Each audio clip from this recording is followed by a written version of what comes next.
Good evening, everyone. Welcome to CB5 General Board Meeting for the month of December. I'm happy to see all of you here.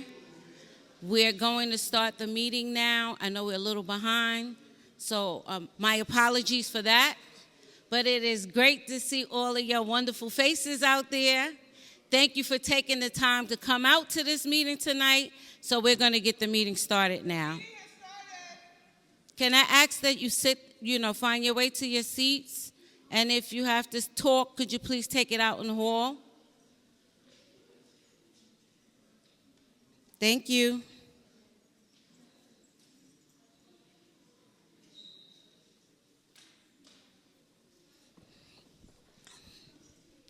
So welcome again. I'm Alice Lohman, your chairwoman of Community Board 5. We're going to start our agenda with the elected officials' reports. I see the councilwoman, Ms. Nurse. She's on the, Ms. Nurse, you're on the agenda, so just acknowledging you right now. Okay, you're on the agenda. Is there anyone else from an elected official office? Councilmember Banks is downstairs as well. The Borough President's office, welcome and thank you.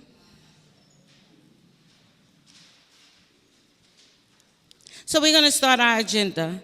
The first person up to speak is New York City Councilmember Sandy Nurse, and she's going to discuss with the community the opportunity to purchase at the Copa. Thank you and welcome. Thank you all. Good evening, everyone.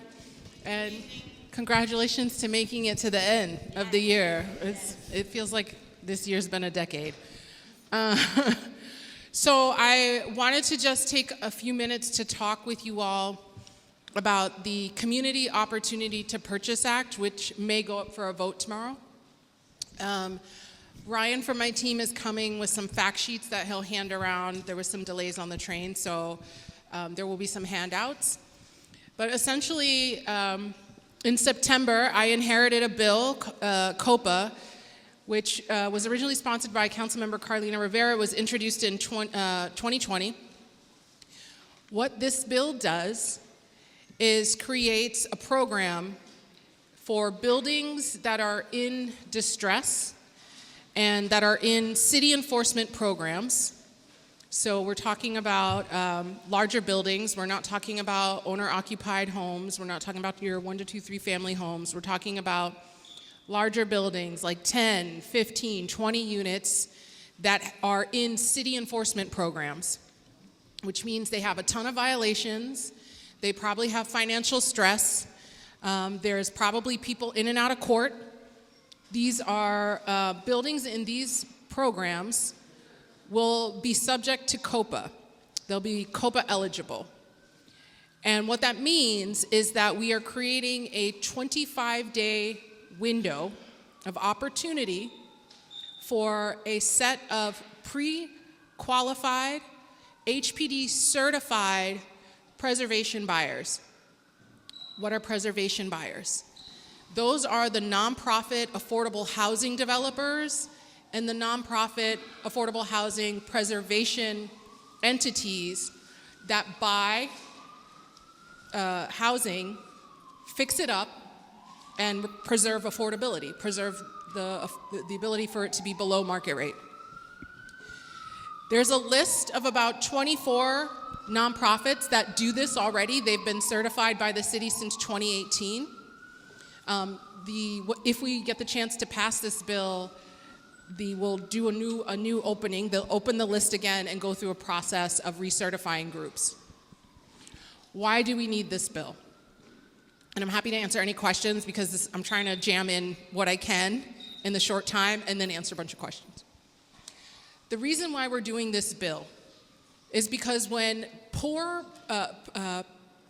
property owners that poorly manage their buildings and create unsafe conditions for tenants want to sell their building, who is buying them right now?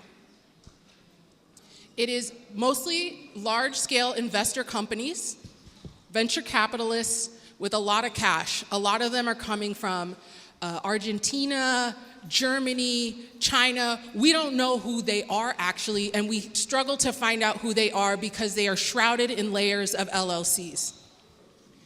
Those are the people buying up these properties. They have cash and they have time.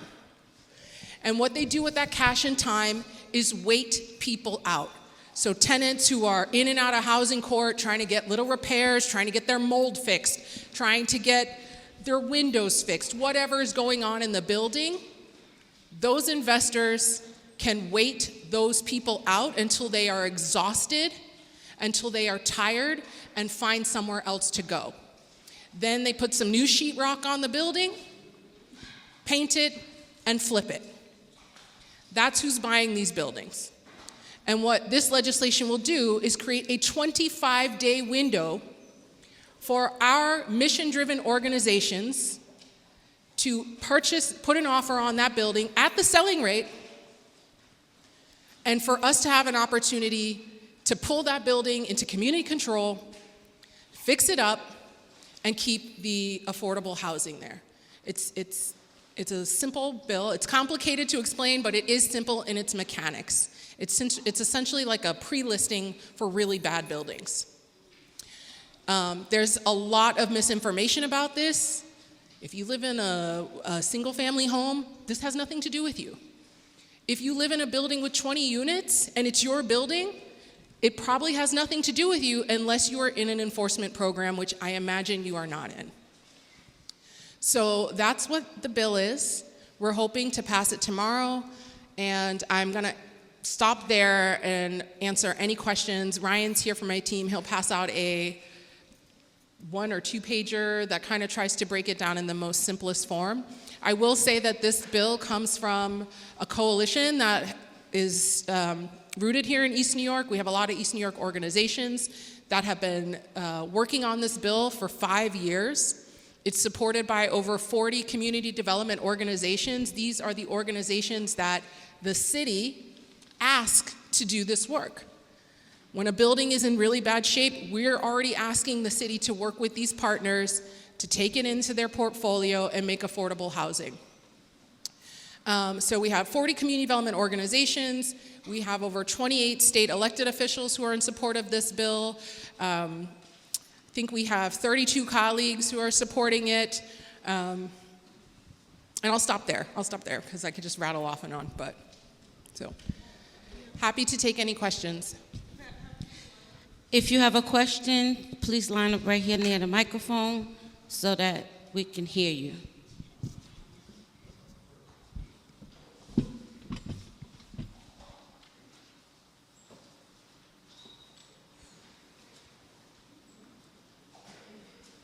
Hi, Councilwoman. Is it on? Hello? Can you hear me? Yeah. Hi, good evening, everyone. Hi, my name is Malcolm McDaniel. I'm a community activist. People know me for work for the mayor's office, but nevertheless, this question is really geared on what you're talking about. I'm also a real estate salesperson as well, and we had a meeting with a bunch of lawyers, a bunch of us, the MLS, and we were told that if it's anything over 3 families or more, that I don't know if it's true or not. That's why you're here. That they're saying that you must that if it's 3 or more units or more, that this program has the first dibs of getting the property. 3 units or more. So if it's 4 units or more, the 4 units, 5 units, 6 units, the nonprofit organization got first dibs of getting it first, and that's the 25 days. Now, the only thing that we're saying is that we just hope that these organizations are really vetted, because people with big pockets will start organizations, and they'll be on the waiting list as well. So on the point of organizations, the last time HPD opened this list, it was 2018. Mm-hmm. Right now, there's about 24 nonprofits on there. These are who we work with all the time. The city, all over the city, these are our partners. The bill will force the city agency HPD to recertify, so they'll have to reopen this program, and it's an opportunity to make it stronger, to add more criteria. But these are the organizations that we trust to do senior services, child care services, programs in school, after school. These are the people that we go to. So that's who will be there.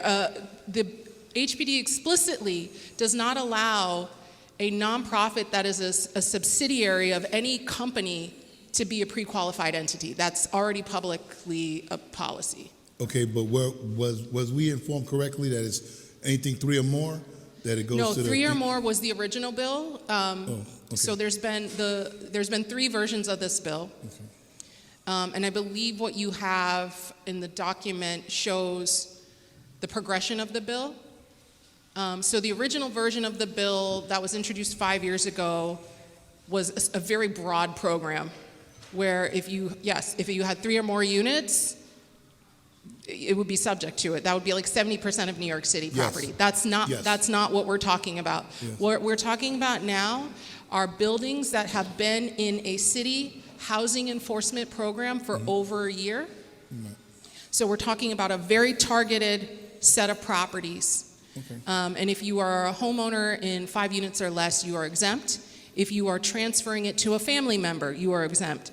If you are selling it to a family member, you are exempt. There's a number of exemptions that have nothing to do with this program.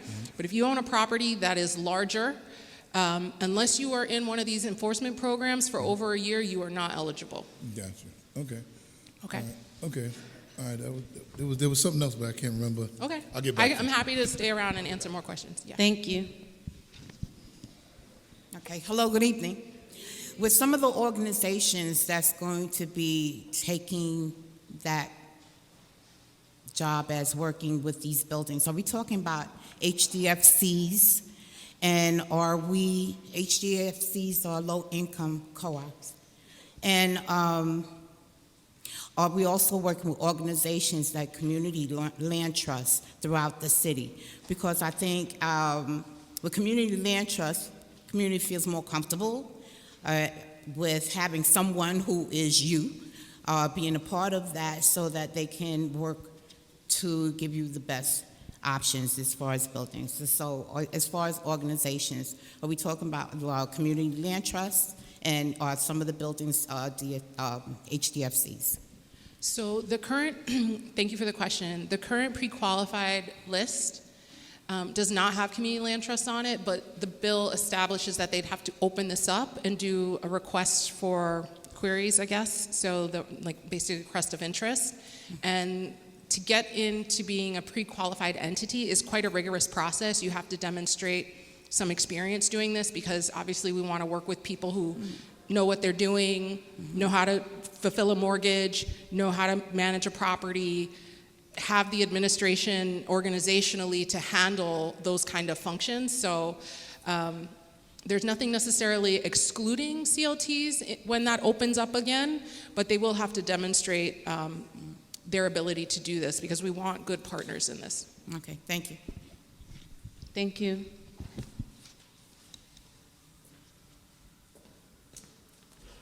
Hey, Sandy. Good evening. This bill is troublesome to me because it lets more control go out of our community. We've seen from the city of Yes, we've seen from the back of the ballot recently, we're seeing more and more of our property leave from the hands of people who live here. And this bill does say nonprofits and for-profits. Does it not say that? So yes, Okay. you can do certified. There are certified for-profits on the current list. And the way this bill is written is there can be only a joint venture. So a for-profit can't do this alone. They have to do it in a joint venture with a nonprofit, and the nonprofit has to have the majority stake in the project. One of the main problems I have with the bill, I'm glad it's morphed past that 3-family, because you know, fact, I had a 3-family and suffered very greatly during COVID. A lot of other, there are people here, we're not just actually single-family homeowners. We invested in our community.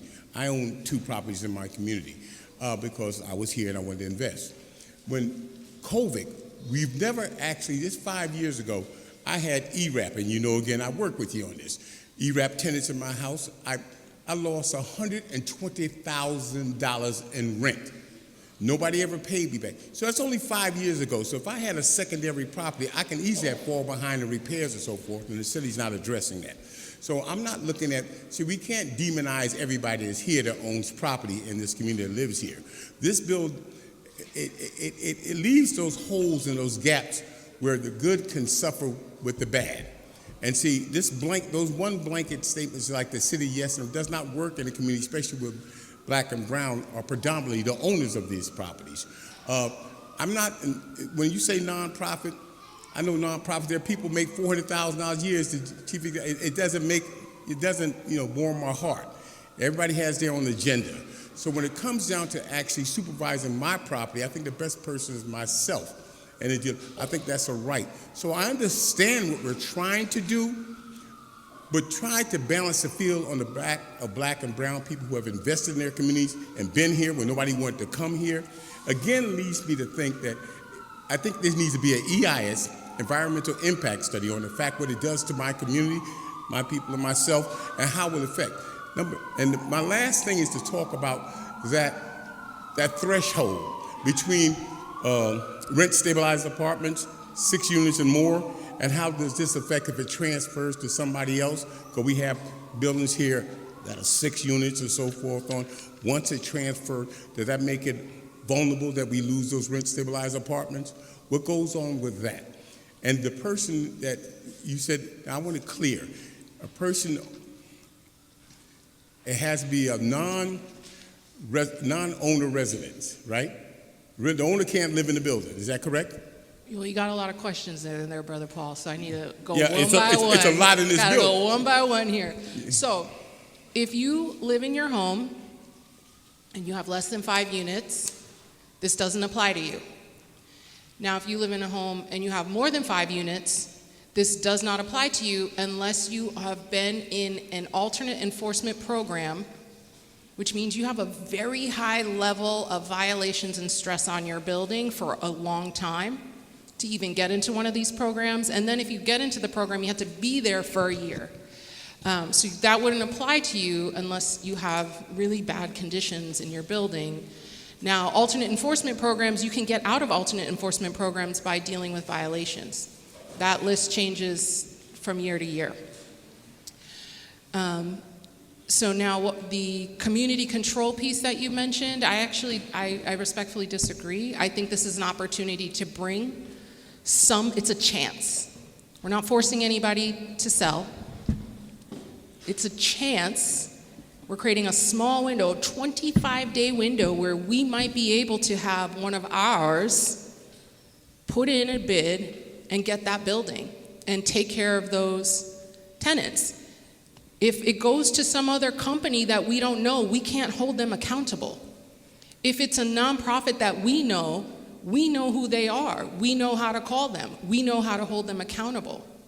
That's what we're talking about. Okay. This is changing so fast. You're down to 25 because it was 120 days before or something. It was 180 days when I inherited it. So this bill is a moving target. Yes. No, the version, what you have in your hand there has the final version information. But it's 24 hours before I have to decide whether I like it or not. See, this is the problem. This is a great problem. Things are put on us without us having input. This bill has been on the dock for 5 years. It's been heard multiple times. Did you bring it here? I had 3 months to put in a bunch of feedback. I did not bring it here, and I apologize, but I'm trying my best right now. But given you were a all of the co-signer other on this things bill that I'm originally, working on. right? You co-signed. Were you a signer on this bill originally? Yes. So you knew about it 5 years ago. Right, but I wasn't the lead about sponsor, so I wasn't moving it. See, this is my problem again. We're here the last people to know, and we have to then make a choice. In fact, or do we agree or don't agree? You have to ask. We have to make an intelligent choice when it comes to our community. Things have been put on us. Like I said, the city of ES, the rezoning, everything is being put on us. We live here. We own here. We dig in here. That's not good. We're here tonight to hear you, and tomorrow is a vote. I also live here, and respectfully, I also live here. Right. And you own property here? I wish I could own property here. Yeah, I know. Good Lord. You see that? Wait. Okay. I wish. Okay. Maybe one day. wait, respectfully. You asked the question, the council member answered. Right. We can't go back and forth. I don't want to go back and forth. So- I just want to make the point that you wish you owned property here like a lot of other people do. I own property and have owned property in my family for 57 years and lost one while you watch. I'm trying to say to folks who own property here, stop going for this stuff when people come to you last minute and tell you something's good for you. You are adult folks. Let them respect you. Bring this stuff to us ahead of time so we can make intelligent choices. Thank you very much. I respect you, Brother Paul, as I respect this community and respect Community Board 5, and I go above and beyond to make myself available as much as humanly possible. I can guarantee you not everyone does that in the council. I'm not going to go back. Thank you, Councilmember Nurse. Thank you. Thank you, Brother Paul. Councilmember Nurse, I have questions about this bill. When you talk about the city enforcement list, are those HPD and DOB violations combined, or is it just relegated to HPD? Wait. Okay, we gotta have one meeting. Yeah, I think it's just HPD enforcement programs. Okay, so if there's a property owner, a bad actor property owner that has a number of DOB violations, that's not going to be addressed with this. Yeah. This Bill. bill doesn't solve for everything. I will Okay. say that. So that kind of feels kind of problematic. Are properties that are on the tax lien sale or in foreclosure included in this? No. This is not related to properties that are in the tax lien sale, although hopefully folks will be happy to know that we have added, we are passing legislation, hopefully tomorrow, that will address even further the tax lien. Essentially, we are getting rid of the trust model that particularly this coalitions in this neighborhood really asked for, and that will address that. So as I understand it, the only catalyst to getting on this list is violations through HPD only Yes, that have been sustained for a very long time. for over a year.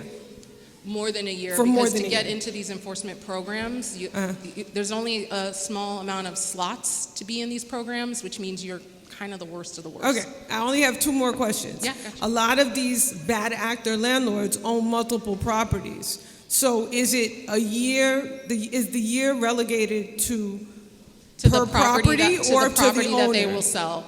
Okay, so they could have been on the list, Yeah. just gotten on the list for one property, but it's only the property that they're still on the list for. It's only the property that they have, that property, if that property is in an enforcement program, then yes. It won't apply to all their properties because maybe they have other properties that don't have issues, but it will be that one and only if they choose to sell it. Okay. So final question is, you said there's 24 HPD certified nonprofits Yes. that couldn't be on the list. Which of them are actively certified and operate in this community right now?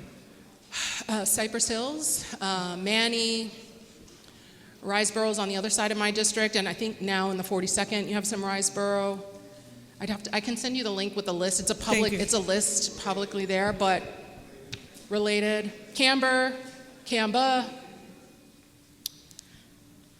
You don't There's have probably to a do couple that. others, If you yeah. could send Yeah. it to us, Yeah, we'll we'd send it to you. appreciate it. Thank you. Yeah. Thank you. Good afternoon. I'm going to come from my mother's point of view. She lives in those buildings that you're talking about. And over again, there's new management, right? And they continue to live under the same violations, no heat, no hot water. And a lot of people that live in these buildings are people who are disabled and our elderly people. I understand. I wish that we could get better actors to come do the right thing.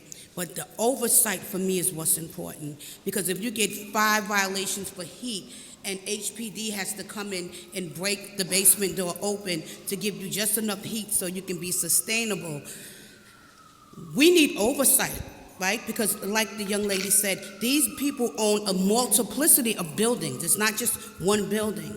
So if we're bringing in people to come in and to do the, to be the non-for-profit who's going to do it well, Cypress Hill, Rosboro, on everything up and down Bushwick, but at the same token, with the oversight, now, are you and whoever are going to be the people that do the oversight to make sure that these people are being properly taken care of? Because there's bedridden people in these buildings that don't have heat and haven't had heat until about 3 days ago. So my concern is going to have to be personal because I see it. Can't tell me the story.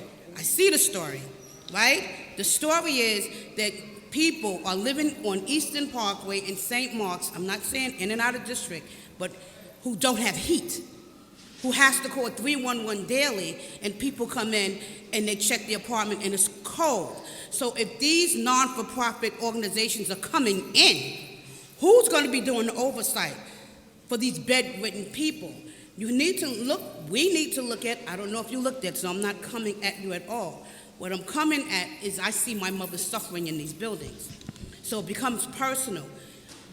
And nobody comes out and management gets to do what they want to do. And old people, life is tangible for them. So they will pay rent to live in a cold apartment.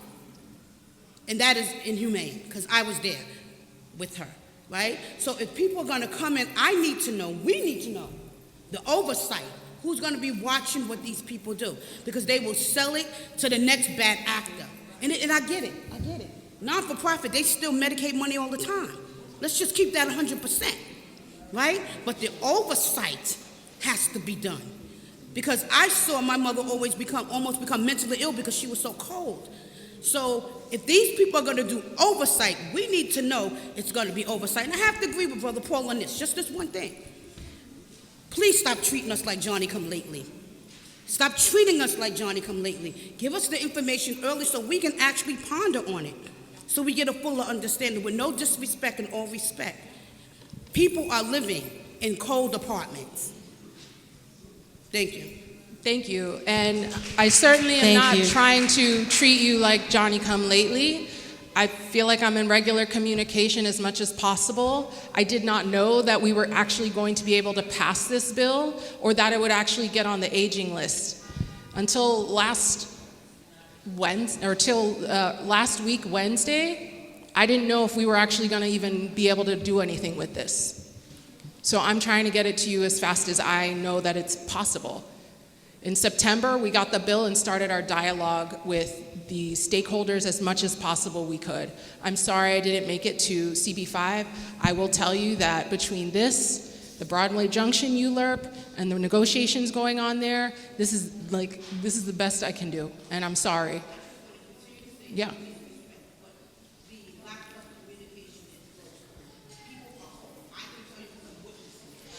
Yes, I believe in oversight over these organizations. And let me tell you, I'll chew the ass out of any organization who's not doing it, because I do it all the time. That's literally our job. Is anybody who's not doing what they're supposed to do, that's what we do. It's literally our charter mandated duty. When it's a nonprofit that's running a building, I know exactly who to call. When it's some company, I don't know who to call. I have to send them to a free legal services. They got to get a lawyer. They got to go down to housing court. I don't know who to call in these companies. I only know who to call, who is the community organizations that I know, that we fund, that they rely on the city, that they do business. They have contractual obligations with the city. There's no contractual obligations with these private entities. We don't know who they are. Most of them do not even live here. So what we're doing is creating an opportunity to create more accountability and more transparency by offering just a small chance to see if somebody's interested in buying the building, rehabilitating it, and preserving it for people who can afford those rents. That's it. Thank you, Councilmember Yes, thank Nurse. you so much. We appreciate you always. Sorry to be so late on it. I tried. Thank you. Councilmember Banks?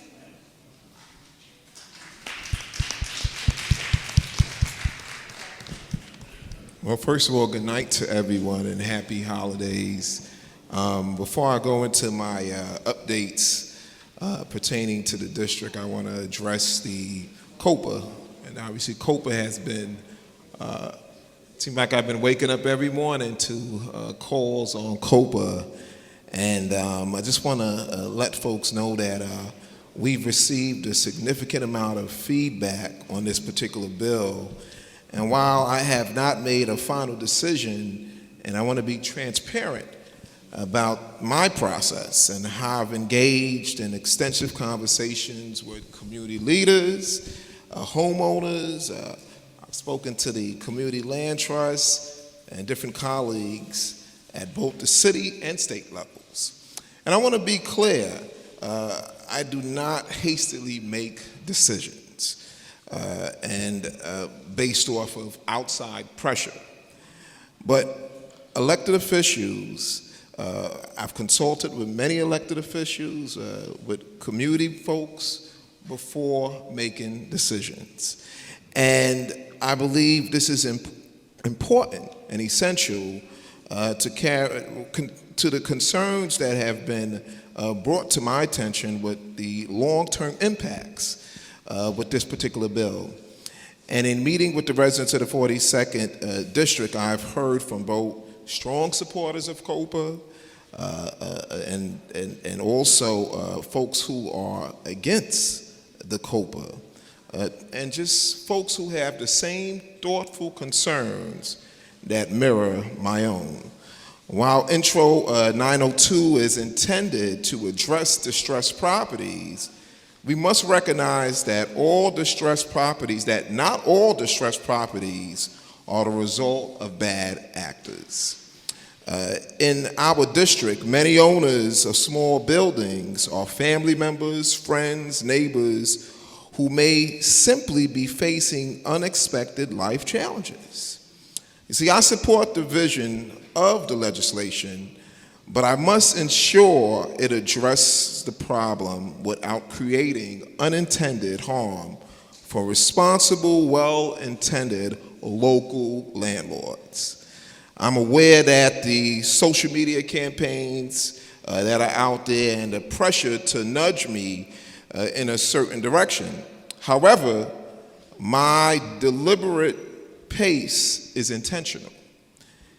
My conversations are not with developers, as some folks have accused me of only talking to real estate or speaking to developers. They are with the people who reside here and live in the 42nd Council District. District 42 remains one of the last communities with a strong base of black and brown home ownership in New York City. My priority is to expand that base, not shrinking it. And I want to say that again. My priority is to expand that base and not to shrink it. I'm committed to protecting families who have built generational wealth here and want to ensure long-term stability for our community. And at the same time, I'm fully committed to ending the predatory practices and holding bad actors accountable. So my final vote will reflect what is in the best interest and the long-term growth and the stability of the 42nd Council District. And I want to applaud Sandy. Sandy, give her a round of applause, guys. I know the bill is well-intended to address some of the issues that have been facing our community, especially these distressed buildings. And I want to applaud her for really sitting down and listening to her colleagues, listening to residents, particularly with narrowing the scope of Copa, which was something that was brought up. And also, too, I know it was brought up by Ms. Fisher about the HFDCs, and this bill is also being pushed as ownership, giving ownership to tenants, and that's important. I think that's important to preserving black and brown communities and building wealth. So as we go forward, tomorrow will be the vote. And we're definitely, we got to make a decision as to what direction we're going to go. The conversations I've had, I'm satisfied with the questions that were put forth. And I know, Brother Paul, we've had multiple conversations on this particular bill, and I hear your concerns. I know the questions about the amount of units. It's 5 units or more, which is an accurate statement that was put out there. I am concerned about the non-for-profits, these 25 qualified non-for-profits, but I know there's language in the bill that will support creating rules and hopefully creating a new list of nonprofits who will be able to compete for these particular properties. And I think it's important, because a lot of these nonprofits, and I've stated this over and over, even on the qualified list, there's no CLTs, there's no community land trust that exists on that qualified list. But I'm hoping through the rulemaking process that we can create a framework that would allow for making sure that we get nonprofits, local community-based nonprofits, that can really have the bandwidth to really deal with these distressed properties. So I want to just say that I want to give the bill a chance to continue to have the conversations even up until tomorrow, and you will see the way I vote the day of the vote as stated.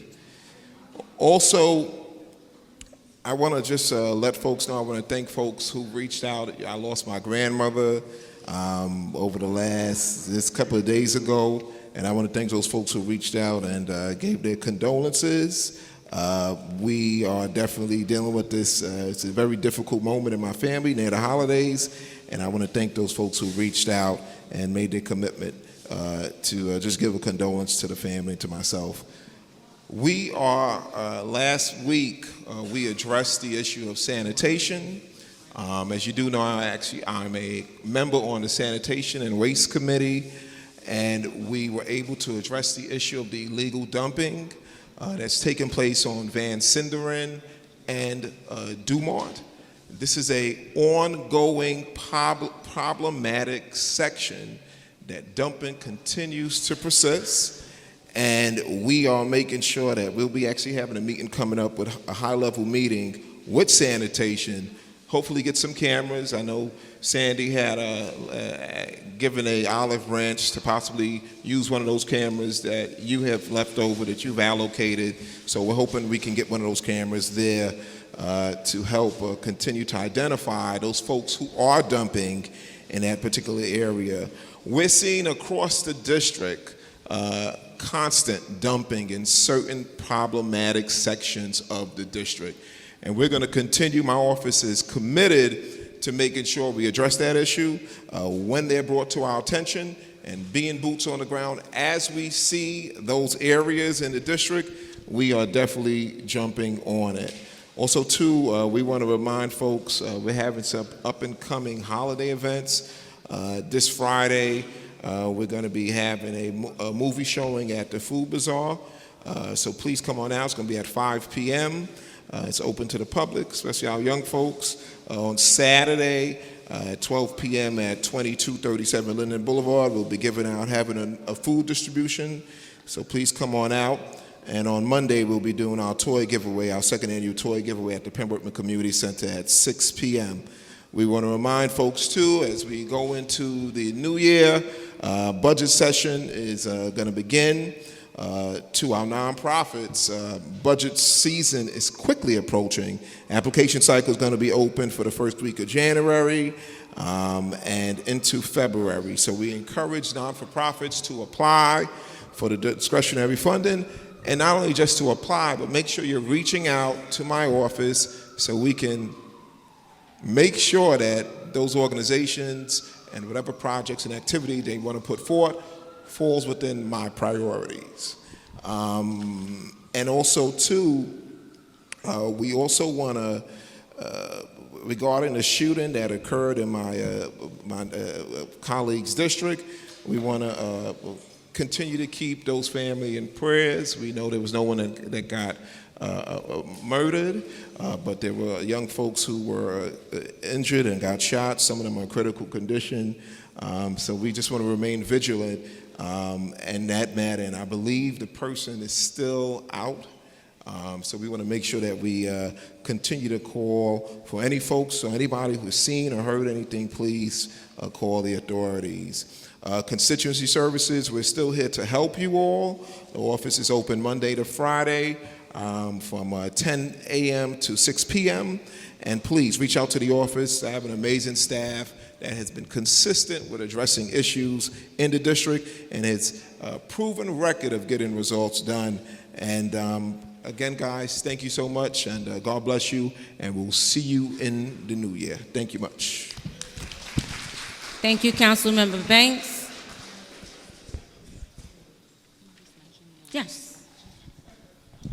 And condolences to you and your family. And please, please, please, if it's not private, please share it so that we could show our respect. But you definitely have our condolences from CB5 and the community. Sorry, I didn't want to segue back. It was a little awkward transition, but I just wanted to note that in response to the nonprofits question, in the bill, the commissioner can suspend or revoke the certification of any organization that is not complying with this program and delivering the best for our folks. So I just wanted to answer that because that came up quite a bit. Thank you so much. Thank you, Ms. Nurse.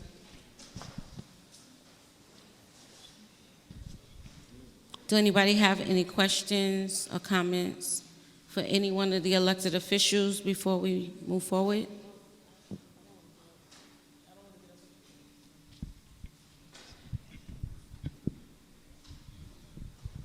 Councilmember Banks, I just wanted to ask, because you said you didn't know how you're going to vote tomorrow, but I just wanted to ask how you became a co-signer of the bill, because you're listed as a co-signer of the bill. So I just wanted some clarification on that, please. Whoa. Condolences from CB5 and the community. Sorry, I didn't want to segue back. It was a little awkward transition, but I just wanted to note that in response to the nonprofits question, in the bill, the commissioner can suspend or revoke the certification of any organization that is not complying with this program and delivering the best for our folks. So I just wanted to answer that because that came up quite a bit. Thank you so much. Thank you, Ms. Nurse.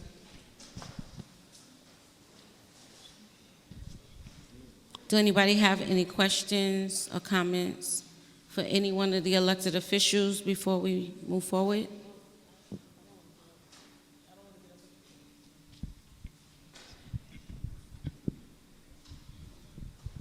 Councilmember Banks, I just wanted to ask, because you said you didn't know how you're going to vote tomorrow, but I just wanted to ask how you became a co-signer of the bill, because you're listed as a co-signer of the bill. So I just wanted some clarification on that, please. Whoa. We read the bill, and that was when we co-signed. We were probably one of the first co-signers on the bill, and we decided to support the bill. But I've done this before in the past, the original bill, make that clear. And right, at that time, the original bill, which was a bigger program.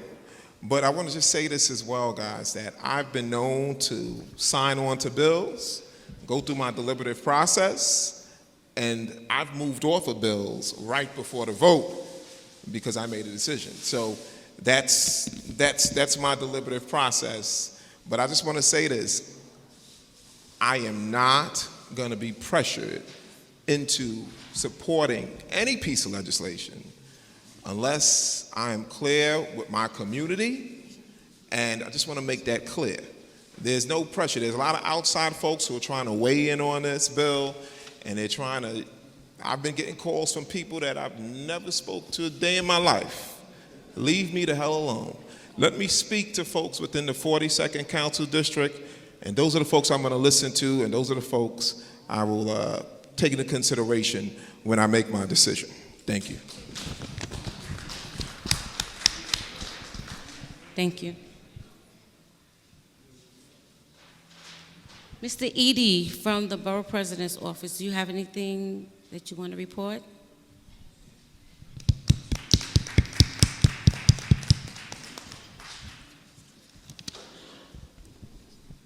Happy Kwanzaa, Merry Christmas. The Borough Hall President.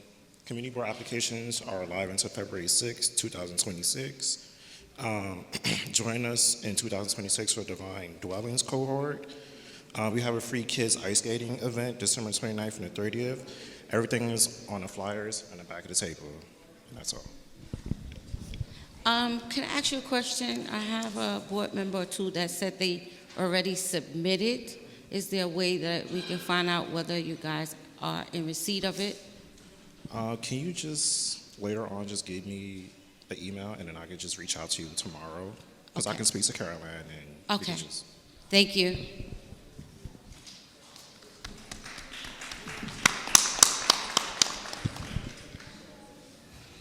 So we're going to go into the regular board business now. I'm officially calling the meeting to order, and we're going to do the board member roll call. I'm going to have the Chief Compliance Officer do the roll call for today. Thank you, Madam Chair. Alyssa Abernathy. Deborah Ack. Alfred Adams.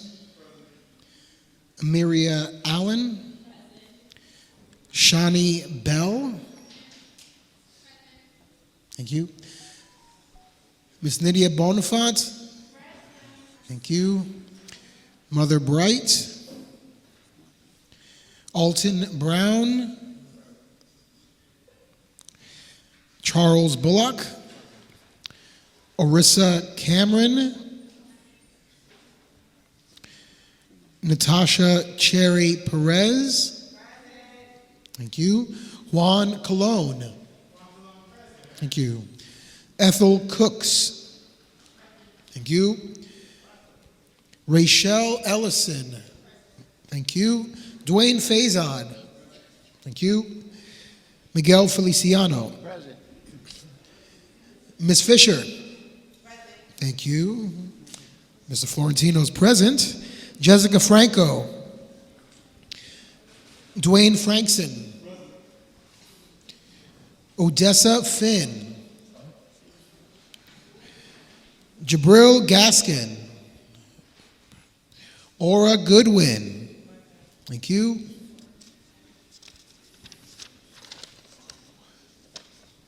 Ms. Granville. Thank you. Jimmy Giddy. Thank you. Thomas Haynes. Suzanne Jacobs. Ebony Johnson. Amia Johnson. Roe Johnson. Thank you. Grace Jones Roberts. Thank you. Darren Linson. Thank you. Alice Lohman. Present. Andrada Mitchell. Judith Nareen. Thank you. Kelly Pierre. Evelyn Pugh. Alberto Ramos. Tanisha Ritter Hudson. Wilma Rivera. Abdul Sattar. Albert Scott Jr. Tanae Snuggs. Thank you. Isaiah Thomas. Luz Torres.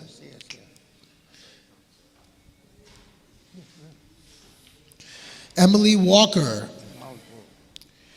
Monique Wallace. Gina Watson.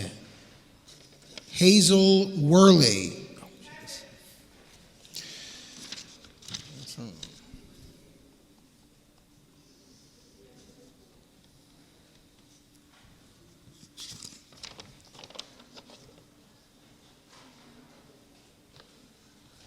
Madam Chair, we have quorum with 30.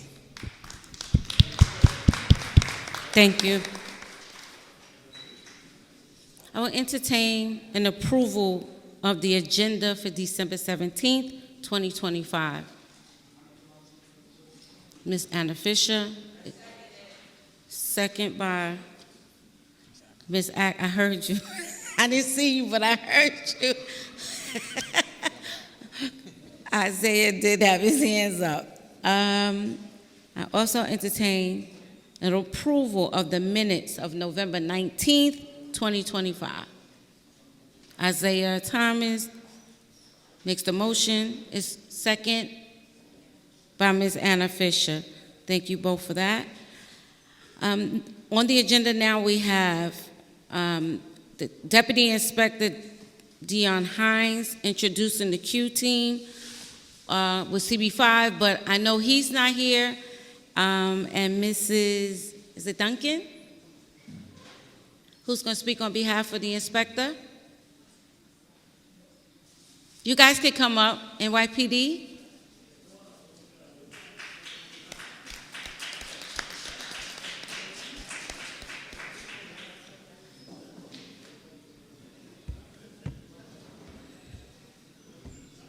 Welcome, and thank you for coming.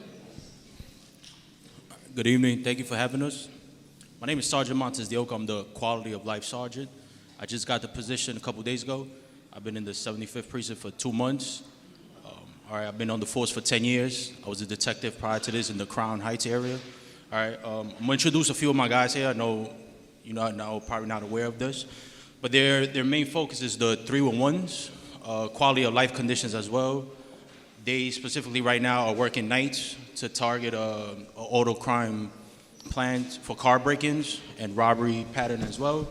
I have Officer Volpe, Officer Frag, Officer Lancelotti, and Officer Duncan, who's the commanding officer's assistant as well, who she works directly for him as well. That's pretty much what we do, so you have an idea of what we do out here day out and night as well. We have a day team as well, who currently is at training for quality of life as well. So this is what we have. The program started in April, just an FYI as well. So this is what we do as well. Thank you. So the Q team is now replacing the NCOs. Can you speak a little to that? That is correct. So the NCO program was replaced by the quality of life team as well.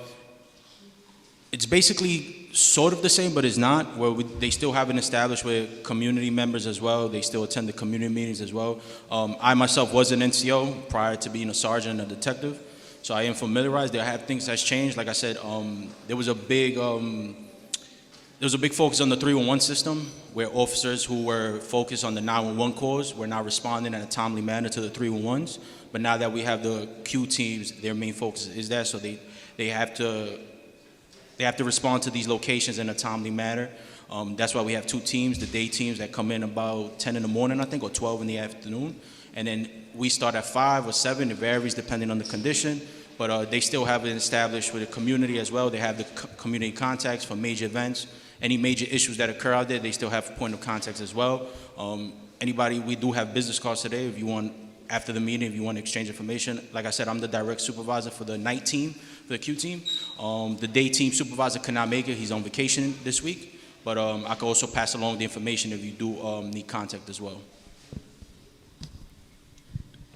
The Q team, is it broken down into sectors like it was before? And if it is, how do the community get in touch with the different sectors? I know before when we had NCOs, it was more hands-on, where you had the NCO's number, if something was going on, you could call them, but I hear you saying like the 311, 311, 311. What happens if somebody don't want to call 311? Because a lot of times it's so much information you have to give. Not only that, it takes forever when you're calling 311. They have your hold forever trying to, give this complaint. So. Sure, no problem. I have Officer Duncan, who's willing to answer the question right now. Hi, good evening, everyone. My name is Shalona Duncan, and I am the Community Liaison Officer for the 75th precinct. So any questions that you guys have, concerns or issues, I'm going to give you my phone number. You can reach out to me. If you don't feel comfortable calling 311, or if it's a hassle, you can give me a call, and I'll relate that message to the Q team, and I'll also relate that message to the inspector. Let me know when you guys are ready, and I'll give you my phone number. It's 929-453-0137. That's 929-453-0137. I can also give you my email. It's shellon.duncan@nypd.org. You can email, call, text, and I'll be sure to respond to you in a timely manner and get that matter or issues, whatever you're having, taken care of in a timely manner. The community, do anyone have any questions, comments, or concerns for NYPD while they're here? Okay. Ms. Rose Johnson. You as the community liaison, Officer Yes. Duncan, Yes. you deal with the day tours and the evening tours? Yes. Okay. So, for example, if I get a complaint of illegal dumping at 127 Pennsylvania Avenue, I would reach out to the sergeant, and he would know what sector covers this area, and he'll dispatch that job. Okay, thank you. So pretty much now it boils down to one person disseminating the information to the different tours, or Not necessarily. You can call 311. You can reach out to me. I know some of the Q team members do have the community members' information, and vice versa. They can also reach out to the Q team. They have business cards.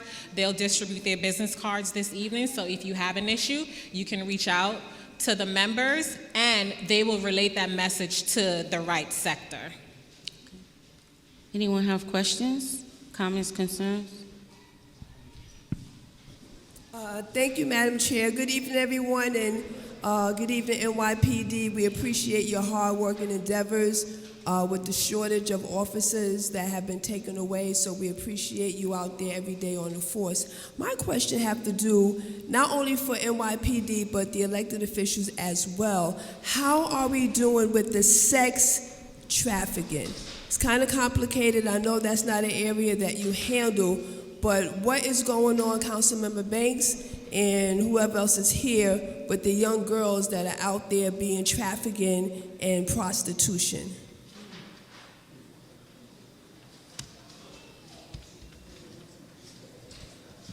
Who is that question for, Tammy?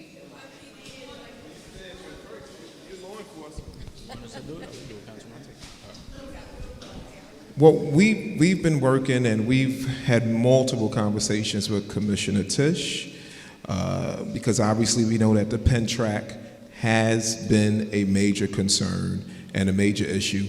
There has been sweeps that have been done, but it's just putting pressure on PD to be consistent with the sweeps back there, and also apply the same type of approach and strategy that was done in Roosevelt, where that issue was completely eliminated. So we're gonna make we're actually calling on the NYPD, I guess with the new Inspector Hines, or Deputy Hines, who knows the 75th pretty well, who's been here, and I'm hoping that working with PD, we can finally address this issue, along with some of the CBOs, and really put together a task force. And I believe there is a task force that is together, but we just have to continue to put pressure on Commissioner Tisch to make sure that they don't forget about East New York when it comes to the Penn track. trust me, it's an issue, it's a concern, and we definitely want to make sure. But we got to put pressure, and I will be willing to do a co-sign a letter with some of the other electeds, the community board, to let the commissioner know that we need the same type of attention, the same type of approach to deal with this issue that has been plaguing our community, that had went away for quite some time, but then came back. All right, so we're definitely aware, and we'll definitely work with the elected officials and community board to address that. And before you sit down, so my main concern with that is what can we as community leaders, churches do to kind of like be a back, help for the young women. These are young girls. I'm pretty sure they're not even from New York. I've seen them out literally butt naked. They're around places like sanitation, Amazon, and so we don't know if these businesses or the workers, not putting anybody on blast, would be patronizing, because sex sells. What can we do as a community to help these girls? Well, we know prostitution is one of the oldest professions in the. Absolutely. And I've been consistent with saying this, that we need to go after the Johns. That needs to be the focus. And that was something that was done in one of the sweeps where they published some of the supporters' names after they were arrested. But if we remove the Johns, if we go after, and if we're consistent with the sweeps, I think we could eliminate the problem. Because if we take away the demand, the traffic, the activities will definitely have to go away. And listen, this problem has actually mutated in different areas too, because there was reports that they were actually, the sex workers were actually using some of the storage units to perform acts. Some of and that's something. I'm sorry, I didn't hear you. What was it? Some of the what machines? The sex workers or the prostitutes, whichever. So they was using what kind of machine? They were using the storage facilities, units to perform acts, or they would be rented out, and they would use that as a place to go and perform their act, or they're being picked up at the site and they're going to some of the local motels, or what we call hot sheet hotels, that still exist in our community, and we just have to have a comprehensive approach to stomping it out. And that's why I was a big supporter of the Safe Hotels Act, which basically went after these motels. Because I didn't know for years that motels didn't need a certificate of, there was no type of paperwork needed to open up a motel. And that particular act brought more regulations onto these hot sheet hotels to also make sure that they couldn't, patrons couldn't rent the hotels out for 2 or 3 hours. So things of that nature. So it has to be a comprehensive approach in dealing with this issue. And we're hoping in our administration to work with PD, work with the community to finally, hopefully, stomp that issue out. Thank you so much. All right, thank you. All right, thank you. I just want to have one comment as far as the prostitution issue that's going on. Born and raised in Brownsville, they had something called Stop and Frisk, where they had sweep days in Brownsville, Tuesday and Thursday. Most of the people in our community know that Tuesday and Thursday, watch out for the police. They're gonna come and harass you or bother you, see if you have, drugs, or even if you just, wandering around, they stop and frisk you. You could do the same thing with prostitution. A sweep day for prostitution, Tuesday and Thursday. And the stop and frisk, that was a lot more black men going in jail. The prostitution is limited to certain corners and areas, and that should be something easier to, conquer. That's what I want to say. Thank you. I wanted to also point out that it's not just the Penn track. There's a Glenmore track. There's the LIR. There's other hot areas where this is happening that we need to go. And I know it's not in your district, so some of them, well, not all of them are. And so, yeah, the Penn track is, but the Glenmore track is in the other council, in Sandy's. So we need a targeted approach, but it was concerning to me that when the community member asked the question, the Q team didn't really come up with like immediately with a response. So I'm just curious, does the Q team address those issues? Okay, hi, good night, everyone. I'm Detective Barry. I'm here at Youth Strategy Division. And basically, it's a compound. I start with, first of all, the youth trafficking have started. It has even evolved even on the internet. We have a whole unit that is designed and work with the FBI and cross-state and deal with different aspects of it. It's not just a precinct level. Can I ask a question? Yes. For clarity. You are from 127? I am one from Youth Strategy Division. This is why I turned out of. So Right. I am part of the they just give me a new title, I'm sorry, that I don't even know. But I'm citywide in regards to that. So I deal with most of the youth programs that happens in the city of New York. So I deal with some of the youth trafficking, some of the kids that's been in my dance team has been part of that, and that's what we got them out of. And it's a long process to get them, just for the youths, the kids, to speak about what is going through, because some of it starts from the internet, Minecraft, different things, and then they're able to think. So it's an intricate area in which we work together with different units. We work with the DEA, the FBI, and we have a specialized unit that basically track and deal with these issues. Now, one of the things that everyone, the young woman asked earlier is, how can we all help? It's being diligent with what our children are doing, being diligent, find after-school program, ask them to meet someone that, the girls that I rescued came to me and spoke to me, and I was able, and that was a hard sell for them to do. And there's still some of them that wouldn't speak, because you need a complainant in order to say that, hey, this is what's happening, and go after these people. So it's not just making the sweep, as everybody suggests. It's not like, oh, you have a gun, this is it. No, you need a victim to say, this is what is happening, and I am doing this, and you have to prove it in the court of law. So it's a whole big compound that goes also with the laws that needs to support this. And we have to enforce what we have, and we have to go by the guidelines that's given to us to press those charges, because we could know it's going on. It's how are we going to prove it and bring those people to justice and then stop it from happening. You know what I'm saying? We could pick up the people, but we can't pick up somebody for just being indecent. We have to have a crime that goes with that, because then it's harassment, right? So everything goes back into what laws are we actually enforcing to say that we are making these sweeps, and is it going to stick, to make sure that we are prosecuting these people based on what it is.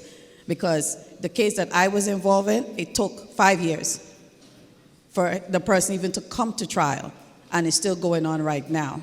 And there's a lot of things that we can't really even speak about, because some of them is minor children. We're talking about, some of them is older, but some of them start as early as 12. The kid I have started 12. So it's young age